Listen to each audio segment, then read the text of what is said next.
Bonjour à tous, nouveau Quintet Flash ce lundi, direction Cagnes-sur-Mer, à l'occasion du prix Henri Rossi.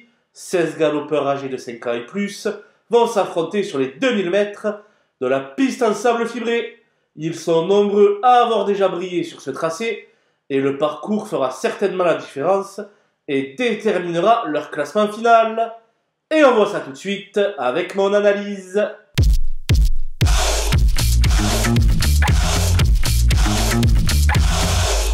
Les bases avec le 2 Bémer, déjà victorieux à ce niveau par le passé et qui est délesté de 3 livres par rapport à son dernier handicap. Il vient de prendre ses marques sur le sable azuréen et me paraît capable de sortir le grand jeu. Le 9, Lorenzo de Medici, va évoluer sur une distance à son entière convenance et retrouve Christophe Soumillon qui s'en sert à merveille. Il fait partie des choix prioritaires. Le 5, Bozio s'est déjà placé à ce niveau sur ce parcours et revient quasiment à la valeur de son dernier succès.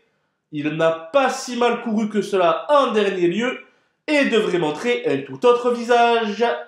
Les opposants avec le 13 White Whisky qui vient d'être très malheureux dans un récent réclamé et qui se retrouve complètement lâché au poids par le handicapeur.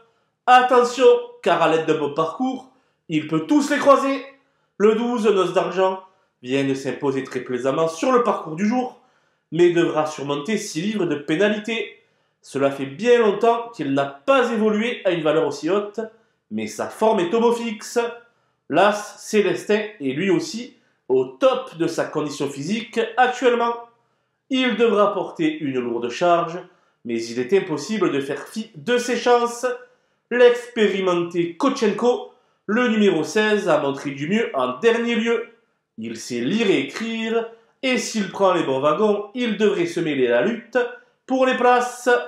Mon coup de poker sera le numéro 15 Alpage, qui me semble pris un peu trop haut sur l'échelle des valeurs. Cela étant, il vient de vaincre, et Nicolas Perret est loin d'être négatif. C'est pourquoi je vais le glisser en bout de combinaison.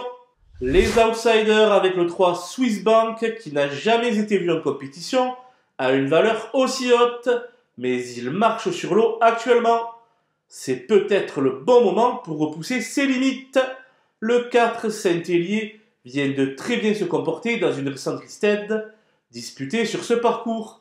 Il me semble encore un peu trop chargé, mais peut ambitionner la 5e, voire la 4e place. Le 10 Royal Right vient de se promener dans un récent réclamé, mais il n'aura pas la partie facile en valeur 36,5. Je le vois plutôt comme un placé potentiel. Le 8, Woff, a déjà remporté de courses cette année, mais les 2000 mètres représentent un peu le bout du monde pour lui. Toutefois, on peut l'inclure dans un champ réduit. Le 7, Grand Balcon, devra surmonter sa pénalisation au poids due à sa dernière victoire, mais également un très mauvais numéro de corde. Il va devoir se surpasser pour répondre présent. Je préfère le 6 Max Verst sur le gazon, surface où il a obtenu ses meilleurs résultats. Selon moi, il ne dispose que d'une chance secondaire dans cette épreuve. Cela s'annonce compliqué pour le 11 Rascalion qui n'a plus de marge au poids, ainsi que pour le 14 Jackson qui enchaîne les échecs. Voilà, nous avons passé en revue les 16 partants de ce prix Henri Rossi. Je vous quitte avec ma sélection et mes conseils de jeu. Bonjour à tous!